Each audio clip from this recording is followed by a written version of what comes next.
मध्य प्रदेश विधानसभा चुनाव प्रचार के आखिरी दिन बुधवार को कांग्रेस की वरिष्ठ नेता प्रियंका गांधी ने ज्योतिरादित्य सिंधिया पर जमकर निशाना साधा।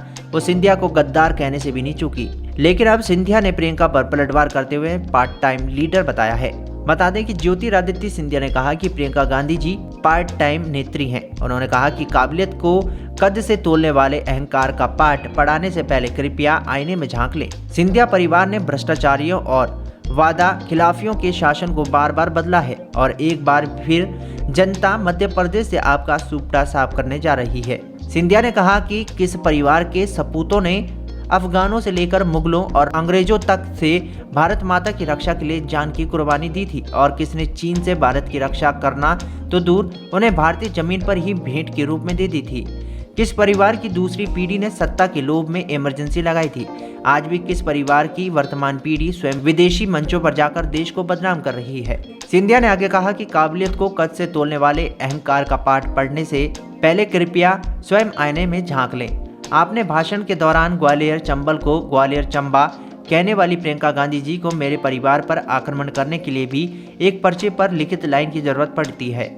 उनकी सोच और ग्वालियर चंबल को लेकर समझ कितनी है इसका अंदाजा भी लगाया गया। ग्वालियर चंबल की जनता से मेरा अनुरोध है कि इस अपमान और निम्न स्तर के भाषण का जवाब 17 नवंबर को अपना मतदान करके जरूर दें और कांग्रेस पार्टी को सबक सिखाएं।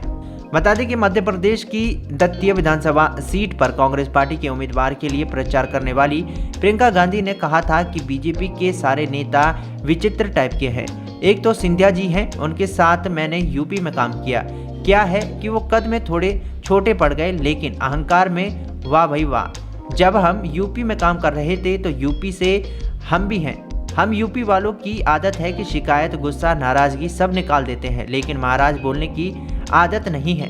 उनके पास जो भी कार्यकर्ता जाता था कहता था दीदी, उनसे महाराज कहना पड़ता है। हमारे मुंह से महाराज नहीं निकलता तो हमारा कोई काम नहीं होता। उन्होंने कहा था कि सिंधिया ने अपने परिवार की परंपरा बहुत अच्छे से निभाई है। विश्वासघात बहुतों ने किया, लेकिन उन्होंने ग्वालियर और चंबल की जनता के साथ धोखा किया। आपकी पीठ में छुरा घोंपा, बनी बनाई सरकार को गिरा दिया। बनी बनाई सरकार आपकी थी, आपने वोट किया था, आप ही के साथ धोखा हुआ। 3 साल में सरकार ने कितना रोजगार दिया, छत्तीसगढ़ में जाकर देखिए रोजगार की दर क्या है। बता दें कि मध्य प्रदेश में 2018 की तरह एक फेज में वोट डाले गए। मध्य प्रदेश में 17 नवंबर को वोट डाले गए। वोटों की गिनती 3 दिसंबर को होगी। सूबे की सत्ता पर अगले 5 साल तक किसका राज होगा? 5,60,60,925 मतदान आपका फैसला 17 नवंबर को ईवीएम में कैद करेंगे।